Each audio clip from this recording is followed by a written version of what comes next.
I want to start by saying that I don't want to pull a Maureen Muldoon and mispronounce this wonderful young lady's name. Is it Louise or Louise? Louise. Got it. Well, I understand the whole feeling like you need to pee when you get nervous.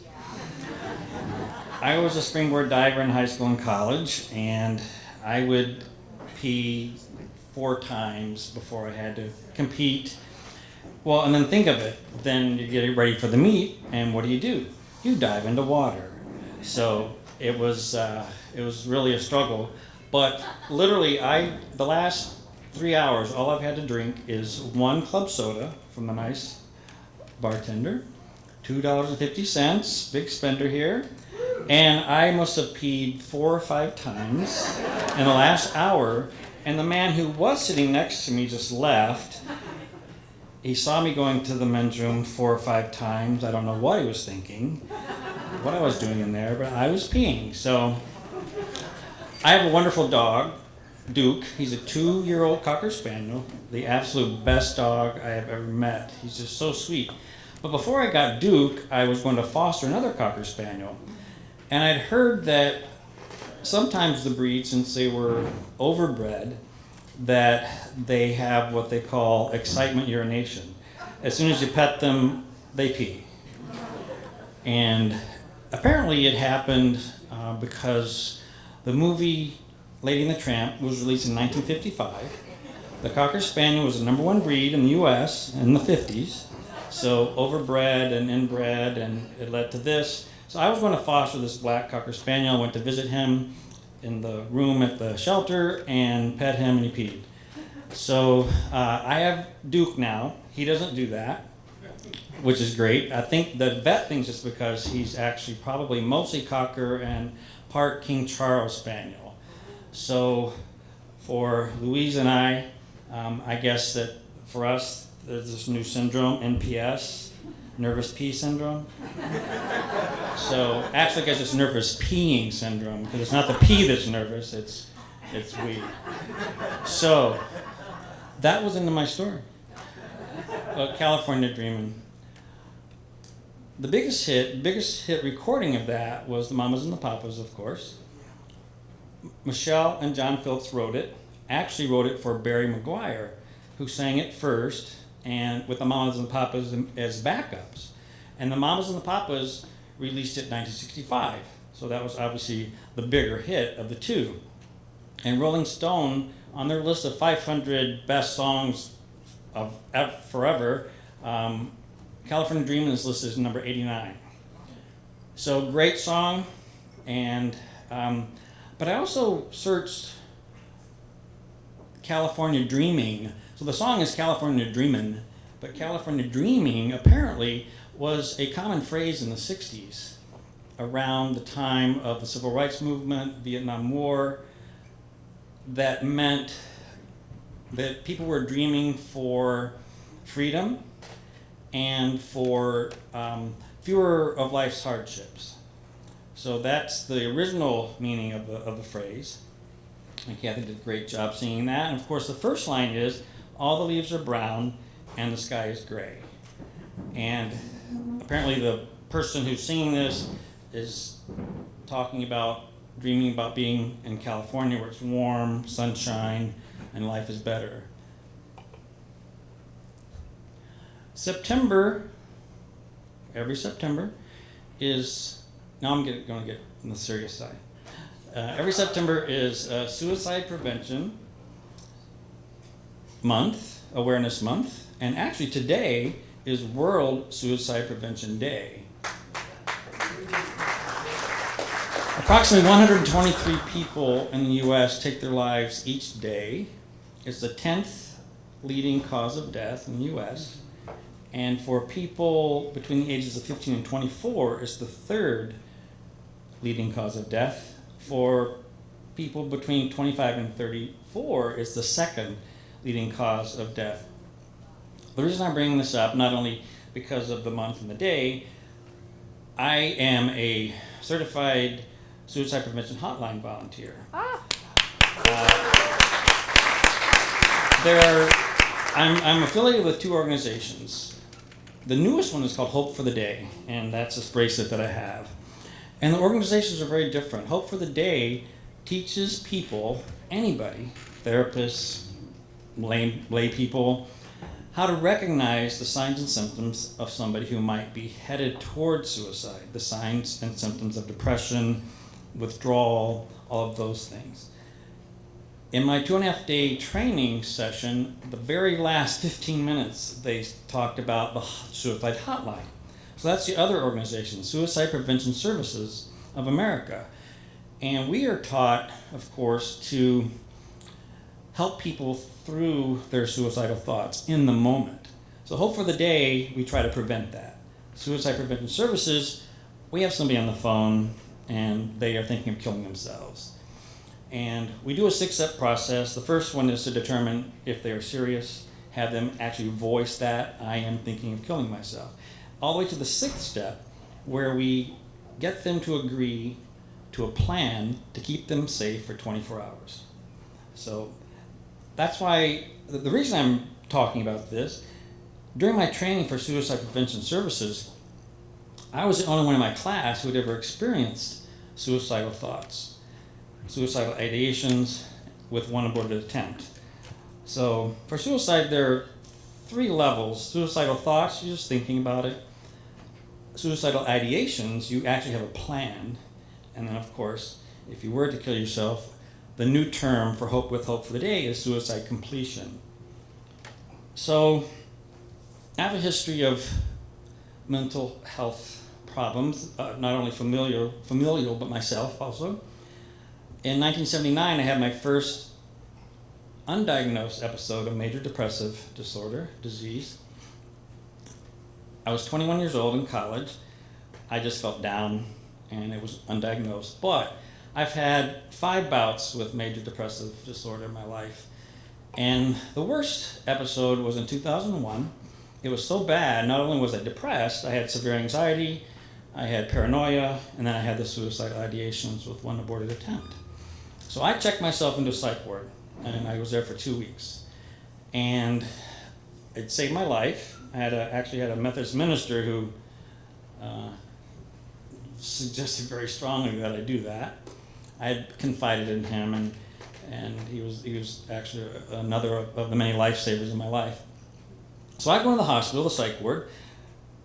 Before I was admitted, I'm in the ER, and the psychologist is interviewing me, and he said, "What are you thinking about right now?" I said, I'm lying on the table. I said, "Well, I'm looking around the ER to see what I can find to kill myself." And so that was it. You're in, dude. You're admitted. You know, this is serious. So I was in there for 2 weeks and went to my group sessions. I was on, of course, more meds. I'd been on some antidepressants previously, but not just before that. So I was progressing, getting better. The absolute worst night, I was alone in my room. It was a double room, but only one person per room. And I couldn't get to sleep. And I had what they call racing thoughts. And my mind was just everywhere. And I couldn't remember anything, not one fact from college, from my past. And I truly thought I was losing my mind. So I told myself, I don't know why, I told myself in the pitch blackness of my hospital room, if I can remember the characters' names from the Flintstones cartoon, then I'd be okay. I couldn't. My mind was blank. I was so scared. I really thought I was going to lose my mind. My children and their mom had visited me that day in the hospital, and on my nightstand was a green crayon that my children had left. This crayon right here. So I reached over to the nightstand, found this, and I found this piece of paper, which was about incoming phone calls, because we didn't have phones in our rooms. We had to go to the payphone. They had to call us. Anyway, so I got the green crayon, and the only thing that I could remember was, the first line is this: "Our Father who art in heaven," the Lord's Prayer. I was shocked that that was the only thing in my head. I think it was just because I'd heard it so many times and recited it so many times.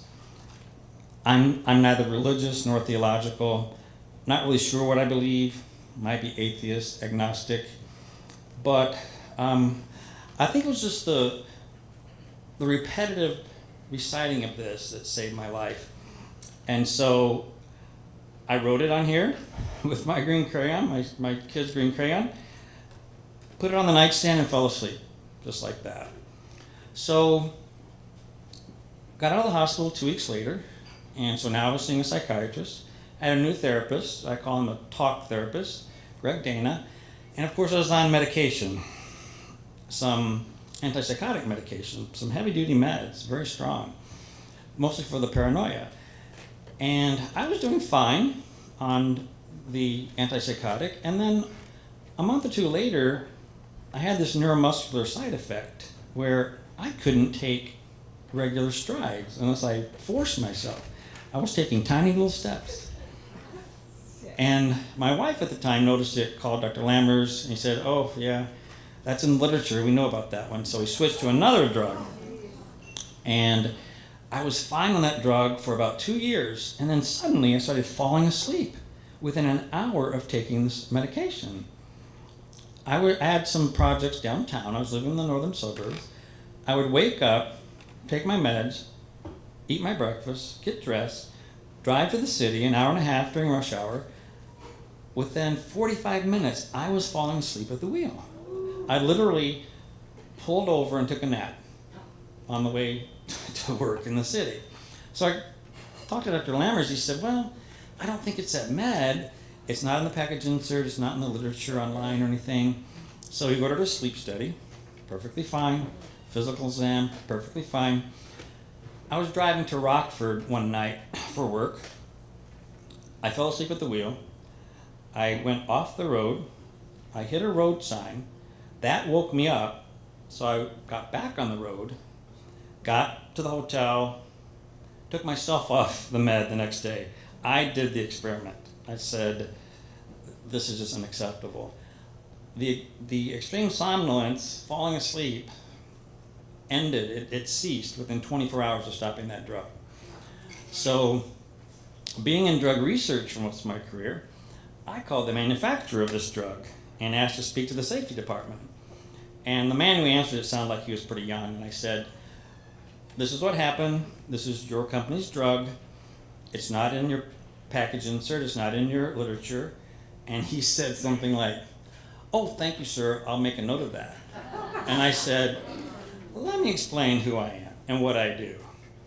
I've done drug research for, at that time, 20 years. Currently, I've managed clinical human trials on 8 drugs that are on the market. And I said, that experience that I had, falling asleep, almost killing myself on the road, is a life-threatening adverse event. It is suspected, meaning it's because of the drug, because I did the experiment, right? I took myself off the drug and it went away. It's unexpected because they never saw it in any of the trials. It wasn't in the package insert. And it's a serious adverse reaction, meaning it's life-threatening. So the kid said, oh, you're right. I said, and furthermore, you have 24 hours to report it to the FDA. So we did, apparently, because a few months later, I searched that drug online and found the package insert, and now there is a black label warning, extreme somnolence, from that drug.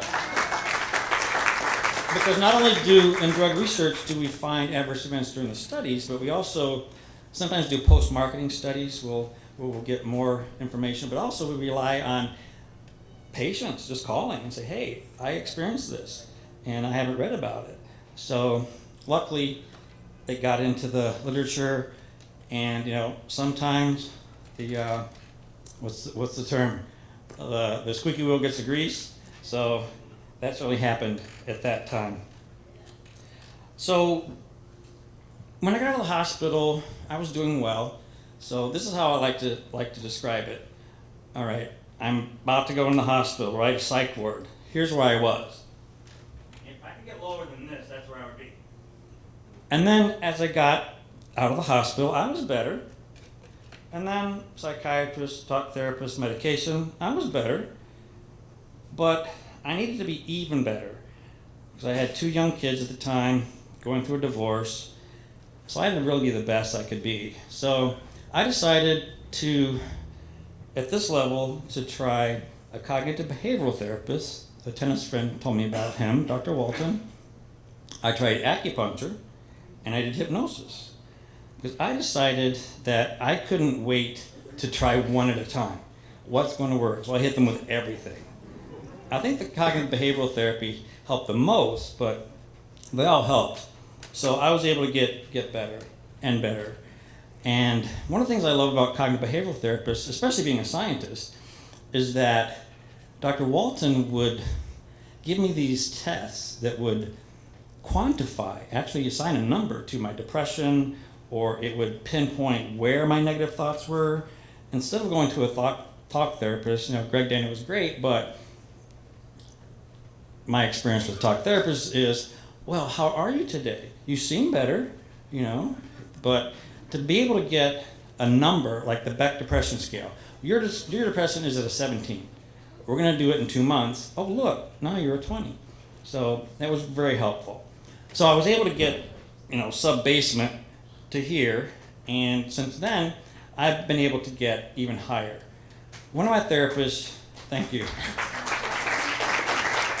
One of my therapists uses 3 terms for people who have experienced life's hardships. First victim, then survivor, then she adds overcomer, where you actually use that experience to be a healthier, happier, and wiser person.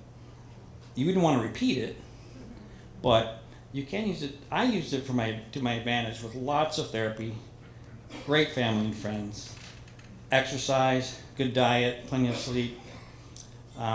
So I was able to get up here, and that's where I am today. And the sky's the limit.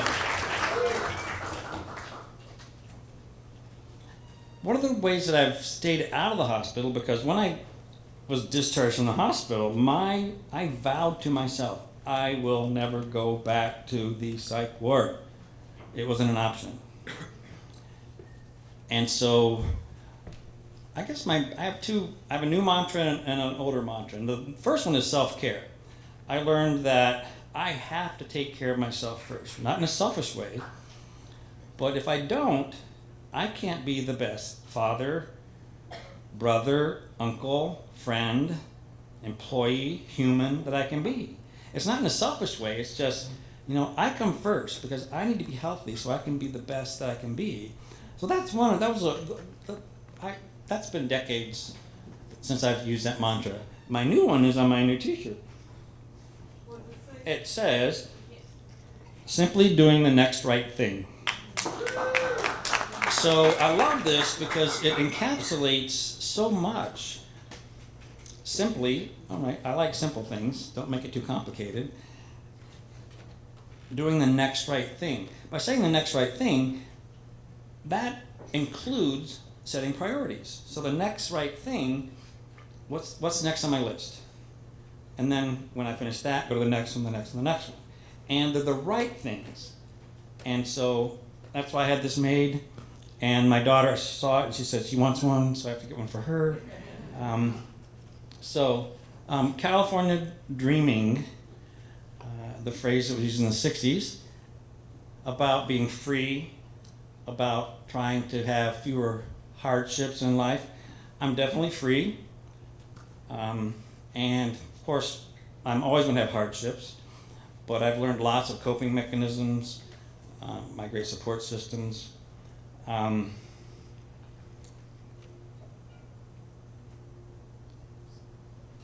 And I use them whenever I have to.